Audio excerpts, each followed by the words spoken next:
2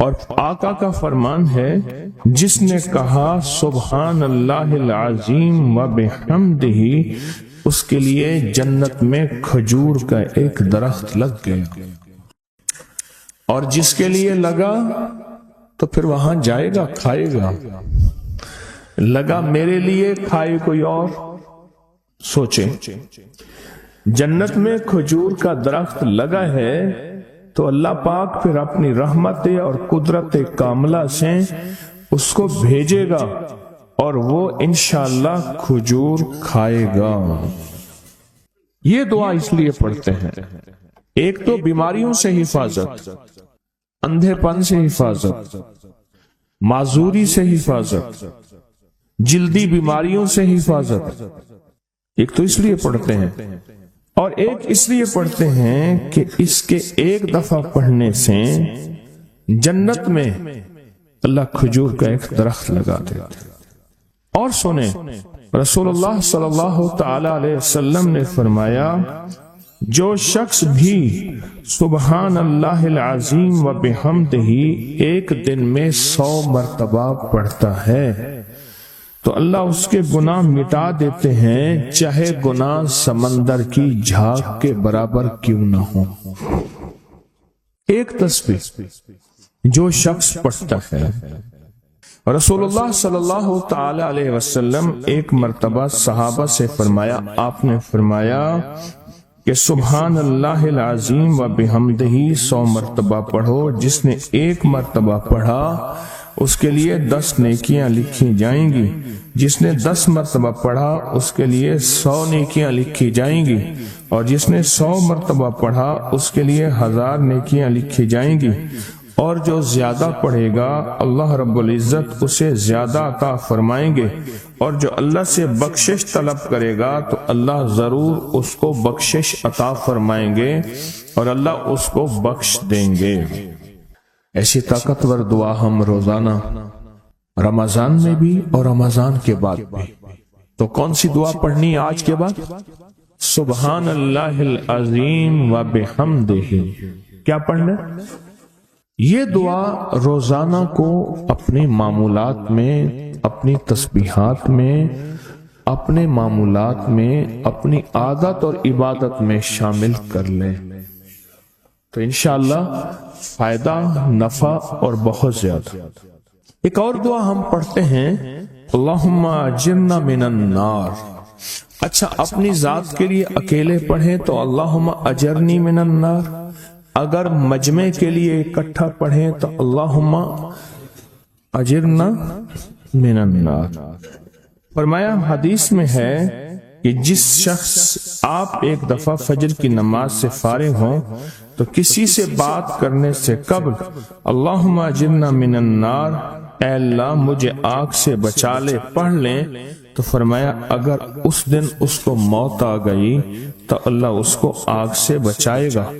اور جو مغرب کی نماز کے بعد پڑھے گا، مغرب کی نماز کے بعد، تو اللہ پاک اگر اس کو موت آ گئی تو اسی رات اس کو اللہ پاک آگ سے بچائیں گے، آگ سے۔ اور حدیث میں آتا ہے جب تم فجر کی نماز پڑھو، فارغ ہو جاؤ تو یہ دعا 7 مرتبہ پڑھو۔ کون سی دعا؟ اللہم اجرنا من النار، اللہم اجرنا من النار، اللہم اجرنا من النار، اللہم اجرنا من النار، اللہم اجرنا من النار، اللہم اجرنا من النار، اللہم اجرنا من النار، اللہم اجرنا من النار، اللہم اجرنا۔ یہ دعا بخار کا بہت زبردست علاج ہے، جس کو بخار نہ چھوڑتا ہو۔ یہ دعا ہائی بلڈ پریشر کا زبردست علاج ہے۔ یہ دعا غصے کا علاج ہے۔ یہ دعا جس کے اندر وسوسے بہت زیادہ آتے ہوں، منفی وسوسے بہت زیادہ آتے ہوں، جو نیکی سے ہٹاتے ہوں، اس کا علاج ہے۔ اللہم اجرنا من النار۔ یہ بہت طاقتور علاج ہے۔ جس کا بلڈ پریشر ہائی رہتا ہو، جو بہت زیادہ ہر وقت غصے میں رہتا ہو، جس کا جسم بہت گرم رہتا ہو، جیسے رات ایک صاحب کہنے لگے کہ مجھے گرمی میں سے خوف آتا ہے، سردی میں مجھے راحت ملتی ہے، اس کے لیے بہت فائدہ مند ہے، بیماریوں کے لیے بہت فائدہ مند ہے۔ ایک بندہ تھا، ایک بندہ وہ لوگوں کے سامان اٹھاتا تھا، اس کے پر خچر تھا، ایک جگہ سے دوسری جگہ لے جاتا تھا، نمازی نیک آدمی تھا، غریب مزدور تھا۔ ایک دفعہ ایک لولا لنگڑا بندہ آیا اور کہنے لگا مجھے اپنے خچر میں بٹھا کے فلاں جگہ پہنچا دے، اتنے پیسے تجھے دوں گا۔ پیسے بھی معقول تھے۔ اس نے خیر اس کو پکڑا، سہارے سے بٹھایا، چلتے چلتے نا دو راہیں آ گئے، دو راہیں۔ ایک راہ وہ تھی جہاں ساری دنیا جاتی تھی، ایک راہ وہ تھی جو سنسان تھی۔ وہ معذور آدمی کہنے لگا اس سنسان راستے کی طرف چل، سنسان راستے۔ انہیں کہ میں تو ادھر سے جاتا ہوں، میرا معمول تو ادھر ہے، میں تو ادھر نہیں جاؤں گا۔ انہیں کہ مجھے راستے کا پتہ ہے، تو چل، یہاں سواری کا گھاس بھی ملے گا، پانی بھی ملے گا، اور راستہ بھی بالکل مختصر ہے۔ انہیں کہا ٹھیک ہے۔ آگے گئے تو وہ ایک وحشت ناک جنگل آیا، اور وہ جو بندہ تھا معذور وہ ایک دم خچر سے اترا، اور وہ ٹھیک ٹھاک تھا، اور اس نے خنجر نکالا اور اس کو قتل کرنا چاہا۔ تو اس نے کہا مجھے قتل نہ کر، تیرا مقصد مال ہے، چیزیں ہیں، مجھے چھوڑ دے۔ انہیں کہ نہیں، میرا اصول ہے، یہ دیکھ لوگوں کی کھوپڑیاں پڑی ہیں، ہاں، انہیں میرا اصول ہے، میں پہلے بندہ مارتا ہوں پھر اس کا سامان لیتا ہوں، میرا اصول ہے۔ اس نے کہا کہ نہ کر منتے کی۔ اچھا، اس نے کہا مجھے 2 نفل پڑھنے دے۔ ہنس کے کہنے لگا اور بھی بڑے آئے تھے 2 نفل پڑھنے والے، تو بھی پڑھ لے۔ اب یہ 2 نفل کے لیے کھڑا ہوا، اوپر ظالم خنجر لے کے تقاضا کر رہا کہ جلدی کر، میں نے تمہیں قتل کرنا ہے، میرا اصول ہے۔ اسے کچھ سمجھ نہیں آ رہی، تو ایک دم اس کے اندر منہ میں زبان آئی، امن یجیب المضطر اذا دعا۔ ایک دم یہ آیت آئی، کون ہے جو بے چین دلوں کی دعاؤں کو سننے والا ہے؟ کون ہے جو بے چین دلوں کی دعاؤں پہ پہنچنے والا ہے؟ کون ہے جو بے چین دلوں کی دعاؤں کو قبول کرنے والا ہے؟ بس یہ آیت کہی اور نفل بس پڑھ ہی رہا تھا تو وہ تقاضا کیا، اس کا خنجر بڑھنے لگا تو ایک آواز آئی، رک جاؤ۔ آسمانوں سے آواز آئی، رک جاؤ، کڑکدار خوفناک آواز تھی۔ تو یہ جو خچر سوار تھا یہ رک گیا، پھر آگے بڑھنے لگا، پھر دوسری بار آواز آئی، رک جاؤ، پھر بڑھنے لگا۔ ایک گھوڑدار آیا، ایک گھوڑ سوار آیا، اس کے ہاتھ میں ایک غرض تھا، اس نے اٹھا کے اس کو مارا، اس ظالم اور قاتل کو، اور وہ گرا، اور جہاں وہ گرا تو وہاں آگ کے شعلے۔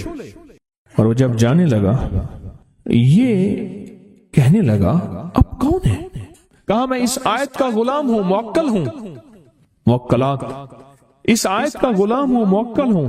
جب اس نے پہلی دفعہ یعنی میں فرشتہ ہوں، پہلی دفعہ اس نے تقاضا کیا، میں 7ویں آسمان پہ تھا، میں نے وہیں سے آواز دی، رک جا۔ جب دوسری دفعہ اس نے تقاضا کیا، میں پہلے آسمان پہ تھا، میں نے وہیں تقاضا کیا، رک جا۔ بس اس کے بعد پھر میں نے آپ کے اس کو مار دیا اور اس کو ختم کر دیا۔ اب بلائیں، اب بتائیں کہ ہم فرشتوں کو اپنی مدد کے لیے کیسے بلائیں؟ تاریخ بھری ہوئی ہے انسانیت کی، تاریخ بھری ہوئی ہے کہ فرشتوں نے انسانوں کی مدد کیسے کی اور ہر پل ہماری کیسے کر رہے ہیں۔ اگر حدیث میں آتا ہے، میرے آقا کا فرمان کا مفہوم ہے، اگر اللہ فرشتوں کو تمہاری حفاظت اور مدد کے لیے نہ بھیجتا تو اتنی بلائیں ہیں، اتنی بلائیں جو زمین پہ اور زمین کے خلاؤں میں اور زمین کے نیچے موجود ہیں، یہ تمہیں ٹکڑے ٹکڑے کر دیں، ریزہ ریزہ کر دیں، تہس نہس کر دیں۔ اتنی تو ہیں، اللہ فرشتوں کی حفاظت اللہ نے لگائی ہوئی ہے۔ اچھا، ڈیوٹی بھی تو پہلے موجود ہے، ایک ہے نا ان کو نئی ڈیوٹیاں دینی، ڈیوٹی تو پہلے موجود ہیں، تو کیوں نہ ان کو ایسا قرب، ایسا تعلق، ایسی ترتیب بنائیں کہ ڈیوٹی پہ تو پہلے سے موجود ہے، وہ ہماری مدد کو آ جائے۔ اللہ نے لگایا ہی ہماری مدد کو ہے فرشتوں۔ اچھا چلو ہماری مدد اور بتاؤ، ایک اور مدد پہ اللہ، ابھی فرشتے فارغ ہونے والے ہیں تھوڑے دنوں کے بعد، اللہ کہے گا روزے دار کے لیے سارے فارغ ہو جاؤ۔ اب بتاؤ، میرے روزے دار کے لیے فرشتوں سارے فارغ ہو جاؤ۔ کیوں؟